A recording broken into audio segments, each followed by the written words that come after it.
Hey friends! It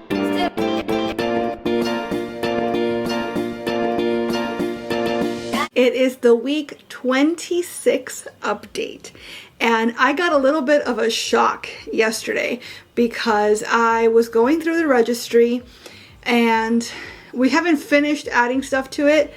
I feel like we have a pretty well-rounded registry, but the registry we're using is something called Baby List. My sister insisted because she said that otherwise we were gonna have to like attach an Amazon link to everything and it was gonna look ugly. So on Baby List you can search by name, so I went ahead and I transferred everything to Baby List. And Baby List let me know, hey, today, meaning yesterday, makes 100 days until your due date. Which means officially as of today, we are in the double digits for how many days are left before we meet baby girl. Obviously, assuming that she comes on time or even early. She could choose to come a little later, and then obviously that adds days to the countdown. But the point is, approximately 100 days-ish until she gets here, and that's just mind-blowing. There's a lot going on this week, as usual, and obviously I made a list to make sure that I didn't forget to talk about anything, so without any further ado, I know y'all are waiting for an ENT update, right, for my ears. So I did have my follow-up last week, and as soon as she saw my ear, she looked inside, she went, wow, perfect, everything's healed. It turns out that, yeah, all the medicines and all the interventions we were throwing at you was too much. It was just making things worse. And that week of rest, basically, and just letting your ear heal was exactly what you needed. But since you're already here, I've already gone ahead and cleared it with your OB. There's this powder, and she'd offered me the powder last time I saw her, but then she conferred with a colleague and they both agreed that like the powder's great, but we honestly don't know if it's safe for pregnant people, so let's hold off for now and let's just give her ear rest. So she made it a point to talk to my OB and clear it with my OB, and this powder apparently kills infections, period. Like with one application, you don't need to do a 5-day course of treatment or like anything like that. The powder itself contains some antibiotics, some steroids, pretty much a little bit of everything. It's a cure-all, if you will. And, you know, the doctor, the OB told her, not only is it safe, but especially because she's so far along at this point, I'm not even concerned about the steroid part. So if it means that this will just end the ear saga once and for all, go ahead and give her the one application. So we went ahead and did that. And for a minute I was concerned because on the drive home, my whole that whole side of my face felt really hot and my tongue was tingling even. You guys know I have a billion allergies. So I was like, crap, this is all I need is like for something that's inside my ear now to be causing me an allergic reaction. But it only lasted about 15 minutes and then I was fine. So far so good. They did also tell me to continue the dry ear protocol, which is something that I've been doing while my ear's been resting. And basically all that means is don't get water in your ear. So every time I shower, whether I'm washing my hair or not, they want me to put cotton balls covered in Vaseline in my ears to keep water out. And they're saying that if I want to really be careful, I'll do that even while I sleep. I've not done that yet because the idea of Vaseline all over my pillow is like really, really gross. And I didn't do it the whole time that my ear was resting, and it turned out okay. So I feel like as long as I'm taking precautions in the shower, hopefully that's enough. So that's what I'm doing. But yeah, she didn't even bother to make me a follow-up. She was like, I'm confident now between the look of your ear currently and the fact that we're going to be able to use this powder on you, I'm positive that you're not going to have any more issues. So obviously, if you spontaneously lose your hearing again, or if you have any sort of pain, or any other sort of like indication that something's not right, then for sure, obviously call us, let us know, and we'll see you right away. But I don't foresee you having to do that. I'm pretty sure that as long as you keep your ears dry, that we're not going to have a problem. And kiddo apparently is helping himself to a bath, so that's something that's going on. The insomnia has continued this week, like really bad, and it's starting to catch up to me. I'm really tired during the day as a result. Yesterday was particularly hard because kiddo woke up super early, on top of the fact that I didn't get to bed until like 2 a.m. So it was a really hard day yesterday just to like, push through and get through. But I find that no matter how tired I am during the day, I'm having a really hard time convincing myself to get to bed before 1 or 2 o'clock every morning. And again, that's starting to catch up to me. And apparently it's a very common thing at this point in pregnancy, so I don't know if there's anything I could do about it really.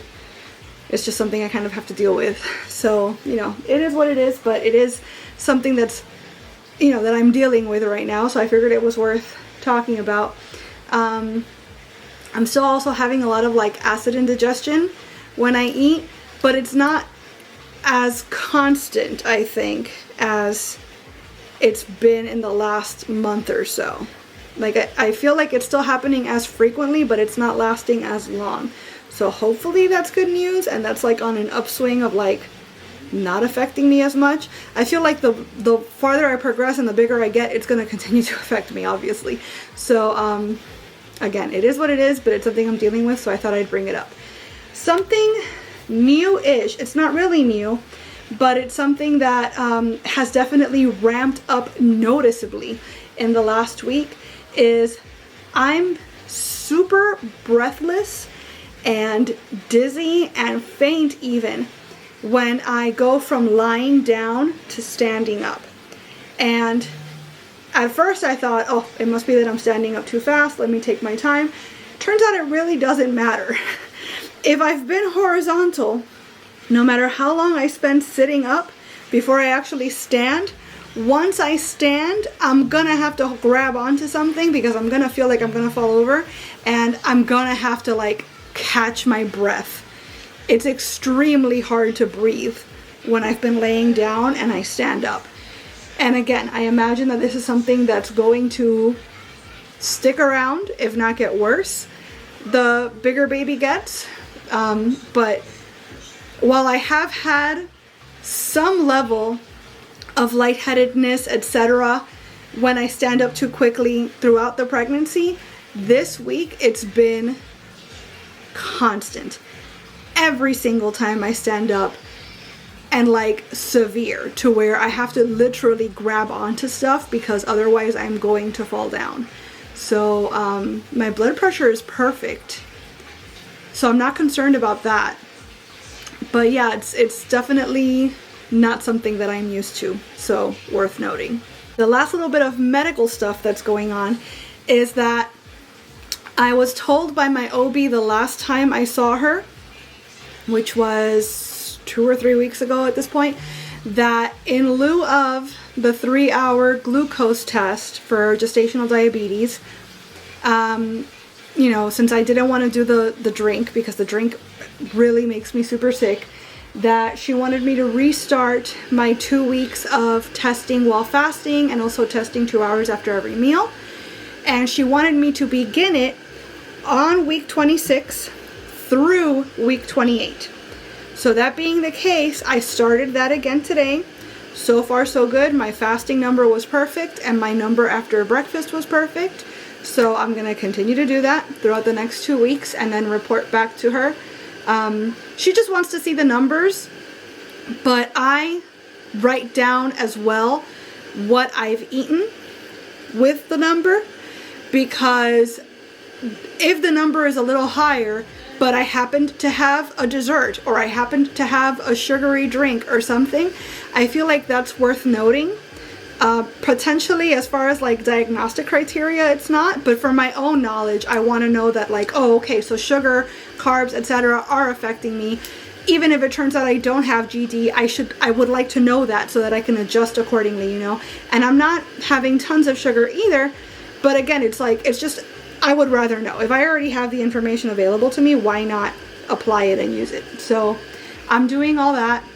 The bummer of that is that the timing worked out where I'm gonna be doing gestational diabetes testing throughout the holiday, like Christmas Eve, Christmas is within that 2-week window where I have to be doing my testing.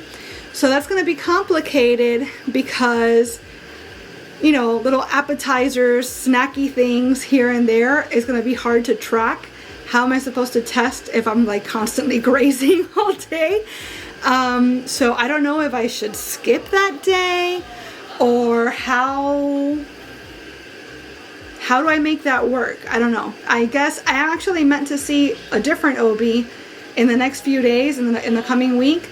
So I guess I might as well ask her what she would advise me to do, even though she's not my OB. Maybe she has some insight. So yeah, so I guess that's all happening. I'm really sorry about the background noise, by the way. I know kiddo's still has the bath on, and that's probably driving you guys bananas because it's driving me bananas. And then one last bit of news that is not medical related, but it is something important and worth noting, is that we finally planned the baby shower. It turns out that I don't know how many people are going to end up coming, but the guest list is 46 people, which is a lot more than I expected it to be. So even if just half those people come, that's still going to be more people than I expected it to be. So I'm happy about that. And we've set a date. I made invitations. My mom sent them out. My mom and my bestie are planning the whole thing. And so all I have to do is show up, which is great because I actually really, really hate being the center of attention. When I had my baby showers, because I had 2 of them for my son, I had one that my family threw me and then one that my husband's family threw me. I was miserable. I really hated it. I hated that I had to like walk around and talk to a bunch of people, a lot of which I didn't know, especially at my mother-in-law's festivities. I didn't know anybody, I think, besides my in-laws. And I'm very much not an extrovert if I don't know you. Once you get to know me, you can't shut me up. But typically when I'm meeting new people, especially if the topic of conversation is me, that makes me super uncomfortable. Opening gifts in front of people and expecting to react, or having them expect me to react, a literal nightmare. And that's kind of the whole point of the baby shower, is people want to buy you things and people want to watch you enjoy the things that they bought you. And so again, the whole idea makes me uncomfortable, but also like, I'm not going to get to do this again. And so I want to experience all of it. And that includes having a baby shower to celebrate that she's finally on her way. So, you know, I am looking forward to the party, all things considered. Especially because I know everybody that's coming to this one. So that's a stark difference. So that's all of the updates as far as what's happened in the last week. Let me show you guys the belly bump first. Gotta point the camera down a little bit so you guys could really see. Yeah, the bump be bumping. I'm feeling quite round. And yeah, so this is little girl right here. And I think it's safe to say I look pretty pregnant these days. This is a pre-pregnancy t-shirt that I'm wearing, by the way, and it does not cover my entire belly. So, 26 weeks. Baby girl is as big as a Walkman, for those of you old enough to remember what those are. As big as a field hockey shin guard. As big as a food truck soft pretzel. I feel like that's very subjective. There we go, now we're talking. As big as a spaghetti squash. I can very much visualize that, and I could see little girl being that big for sure. She's as big as the Scrump doll from Lilo and Stitch. We can only imagine how big that is, seeing as it's a cartoon. And lastly, apparently she's as big as the birthday cake from 16 Candles, which I haven't seen in a very long time, so I'm having a hard time imagining just how big that is. You're 26 weeks pregnant. You're in month 6 of your pregnancy, only 3 months left to go. Baby now weighs a full 2 pounds and measures 14 plus inches long. Big brother was only 20 inches long when he was born, so that's really, really close. Baby will soon be feeling a little cramps in your uterus, but not to worry, there's still plenty of space in there to grow. Baby's eyes are open. Those little eyes, which have been closed for the last few months so that the retina can develop, are beginning to open at 26 weeks pregnant. Baby's brainwave activity is gearing up at this stage, which means your little one can not only hear noises, but can now respond to them with an increase in pulse rate or movement. That's pretty cool. So that's what theoretical baby is looking like inside my theoretical body. You're 2/3 of the way through the pregnancy. Actually, yeah, that makes a lot of sense because I remember earlier on, at 13 weeks probably, I was saying how like the trimesters are like iffy, wonky, like the timing is strange to me because you're not technically in your 3rd trimester until you reach week 28, but if you break up the 40 weeks or 39 weeks, just to make it a nice round number, into threes, then 13 would be trimester 1, 26 would be trimester 2, and up to 39 would be trimester 3. So yeah, by that logic, even though I am still firmly in the second trimester, I am an entire 2/3 of the way through the pregnancy. That's wild. I was talking to one of my son's therapists this morning about, how much time am I allowed to take off of therapy before you guys say, okay, it's been too long, we're gonna just take you off the schedule, and we lose services and stuff. So we were discussing that, and she was like, wow, yeah, your third trimester is right around the corner. Like, I can't believe how fast that happened. Mind you, I didn't let her know I was pregnant until literally like a month ago. So yeah, I can see how, from her perspective, it's really fast that suddenly the baby's almost here when, like, you didn't even know I was pregnant, 2 weeks ago.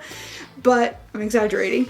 But it has gone really, really fast. It's wild to think about the fact that I'm already having to discuss maternity leave type things with anybody. They keep talking about how my belly button's gonna push out and become an outie. Maybe it's because I've already had my gallbladder out laparoscopically and they went in through my belly button, so like it's like all scar tissue now. Or maybe it's because I'm a bigger mom, or I don't know, but my belly button never popped with my son, and I really don't expect it to happen with my daughter. If a full night's rest has become elusive, welcome to the sleepless world of pregnancy insomnia. Yeah, See, and this is funny because it says between heartburn and leg cramps, bathroom runs, and that big beach ball beneath your nightie, it's no wonder your body's having trouble calming down and drifting off. I've had but one leg cramp, which I mentioned a couple weeks ago. The heartburn, yeah, it's a factor, but it's not like the factor. And I'm actually, most nights, I'm going to the bathroom maybe once a night. So it hasn't gotten that bad yet. But it's not my body keeping me from sleeping. It's my brain. My brain won't shut off. Thinking about the rest of the pregnancy, thinking about all the stuff that there is still to do, thinking about the actual birth and what that's going to be like, thinking about what it's going to be like adjusting to having another child and how my son's going to adjust. Like, it's like, how do you shut your brain off long enough to fall asleep? So, yeah, the physical changes, again, I'm not saying that they're not a factor, but they're definitely not the reason why I'm not sleeping. And then, yeah, it's just, oh, she has teeny tiny fingernails. Oh my gosh. Yeah, so that's pretty much all that we've got left on the app. 14 weeks left to go. Oh my God. Yeah, so very, very excited about the baby shower. It feels like, okay, stuff's happening now. Like all this time I've just had this super long list of things I need to do.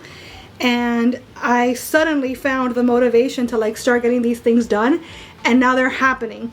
Oh, that's another thing that I forgot to mention. I called my insurance because if I got a new card, a new like insurance ID card, and they had the wrong primary on it, so I called them to get my primary changed back to my primary. And I was like, hey, since I've got you on the phone, what's the process for getting you guys to cover a breast pump for me? And do you guys cover doula services?